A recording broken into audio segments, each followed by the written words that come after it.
So makikita nyo po, konting ikot lang kayo dito. Meron akong kamatis, meron akong sweet corn, meron akong eggplant. Makikita nyo po nila na pag pumitas po kayo, makikita nyo talaga na wala siyang chemical fertilizer and pesticide. Ako po, confident po ako, miski mag-test dito, yung pinaka-expert ng pagtingin ng mga chemical, wala po sila makikita dito.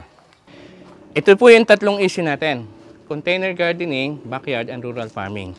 Okay. Container gardening, the next slide po, ang pakikita ko sa inyo ay mga ano na lang, mga picture na lang para medyo nakakatuwa, wag ng mga basa-basa, no? Ma'am, nagsimula po ang negosyo ko, ang business ko, sa container gardening.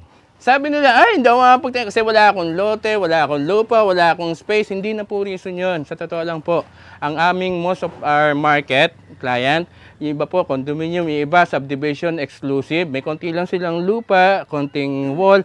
Ginagawa na po namin. Mamaya, pakikita ko po sa inyo yung paano i-convert yung mga backyard. Pero dito po kami nagsimula. So, kailangan lang po maging creative kayo at kailangan lang po ng soil, yung tamang soil. So, organic mix soil po ang gamit dito. May carbonized sisal, coco peat, vermicast, chicken manure, cadbona, soil conditioner, napaka-kumpleto. That's why ganito ang tubo niya. Kita po ang ebidensya. Pag inilipat nyo pa to sa plat talaga, mas maganda lalo. Kasi bago po kayo maglipat nito, magpupunla muna kayo. So, lalagyan po natin ng lupa. Sige ma'am. Yung iba po, pag nagtanim, sinasabog. Diba? Seeds. Ginaganon lamang, ginaganon. Hindi po ganon. Isang seed, isang hole. Yan. Isang hole. Ang tawag po dito, seedling tray. Ngayon po, after 5 to 10 days po, eto na po siya. Yan. Bumili kayo ng sweet basil, isang piraso sa Tagaytay, 150, 100 pesos. Para kayong kukuha ng gelatin, ice candy. Yan, ipipress lang po yung ilalim. Yan. Pag na-press yung ilalim, sige, kuha nyo lang. Yan. Tapos sa transplant po dito. Yan, transplant. Yan, bubutasan nyo yan. Yan. Yan.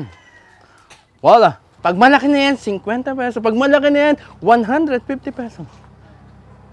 Magkano ang puhunan? Diba? Ito po ang puhunan. Ito po. Hindi po John and Susan nag-usap. Puso! Pag na-excite kayo, you buy, magtanim, tapos doon po madidevelop yung passion nyo sa pagtatanim. Ganun po yung story namin.